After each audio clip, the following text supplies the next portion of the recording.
मैं जैसा हूं मैं वैसे ही रहूंगा, मुझे दूल्हा नहीं बनना है। देखो दूल्हा जो बनता है तो एक दिन मिटता भी है, लेकिन मैं जैसा हूं मैं वैसे ही रहूंगा। आपको पता है वास्तव में व्यक्ति दूल्हा होता थोड़ी ना है, दूल्हा बनता है। कहते ना भैया दूल्हा बन गए, तो मतलब दूल्हा वो है नहीं, वो बनेगा। अब महादेव कहते मुझे ऐसा नहीं बनना है कि एक दिन मिटना पड़े। यदि मैं दूल्हा बनूंगा तो मुझे मिटना भी पड़ेगा, जैसा हूं वैसे स्वरूप में आना पड़ेगा। इसलिए महाराज मुझे ऐसा श्रृंगार नहीं करना जो मांग कर करना पड़े। अच्छा अब कैसा श्रृंगार हो? अब गण बोले प्रभु जब आपको मांग कर श्रृंगार नहीं करना तो फिर हम आपका श्रृंगार कर दें। भगवान शंकर बोले बिल्कुल आज्ञा है, अपने मन से श्रृंगार करो। अब तो भगवान शंकर के गणों ने प्रभु का श्रृंगार करना प्रारंभ कर दिया। शिव ही शंभु गण करहि श्रृंगारा, जटा मुकुट अहि मोर सवारा। अब दूल्हा जब तैयार होता है तो सबसे पहले क्या होता है? दूल्हे को हल्दी लगती है। अब एक बोला भैया दूल्हे को तो हल्दी लगती है, महादेव को कहां से हल्दी लगाएं? दूसरा गण बोला अरे तुम अभी रुको, हम अभी जाते हैं, अभी हल्दी लेकर आएंगे। एक गण दौड़ कर पहुंच गया शमशान में।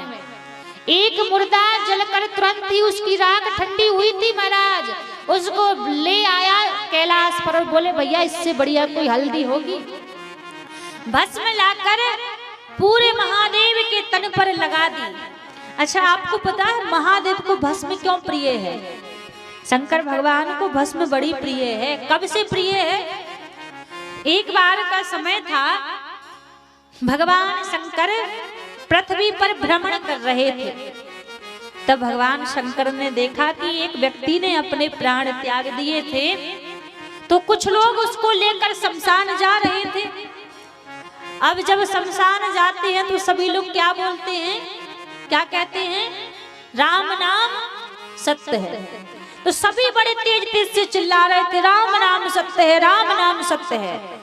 महादेव ने देखा सो बड़े प्रसन्न हो गए। महादेव बोले हमें तो लगता कि ये सब तो हमारी पार्टी के आदमी हैं। क्यों? हम भी कहते हैं राम नाम सत्य है और ये भी कह रहे हैं कि राम नाम सत्य है। तो महादेव ने क्या किया, उनके पीछे पीछे चले गए। अब जब पीछे पीछे चले गए, शमशान में जैसे सभी लोग पहुंचे और जो व्यक्ति मरा था उसको अग्नि देने लगे। इतने में जो लोग अभी तक चिल्ला रहे थे ना राम नाम सत्य, राम नाम सत्य है, अब वो क्या कर रहे हैं? आपस में बात कर रहे, अरे भैया तुम्हें पता नहीं, मैं तो इतना व्यस्त था, मेरे पास तो एक क्षण का भी समय नहीं था। अचानक से फोन गया कि वैराज तो चल गए तो हमें आना पड़ा। अरे तुम क्या कितने बिजी थे? अरे इनको जाना था तो संडे के दिन चले जाते। आज तो मैं ऑफिस से दौड़कर भागकर आया हूँ कि अरे सज्जन व्यक्ति छोड़कर चले गए। एक बोले अरे मैं तो भोजन करने ही बैठा था, तो पेट भर के भोजन भी नहीं कर पाया और आ गया चल के। अब जिनको देखो सो अपनी अपनी में लगे हुए हैं। अब महादेव हर एक एक व्यक्ति के पास जाकर देखा।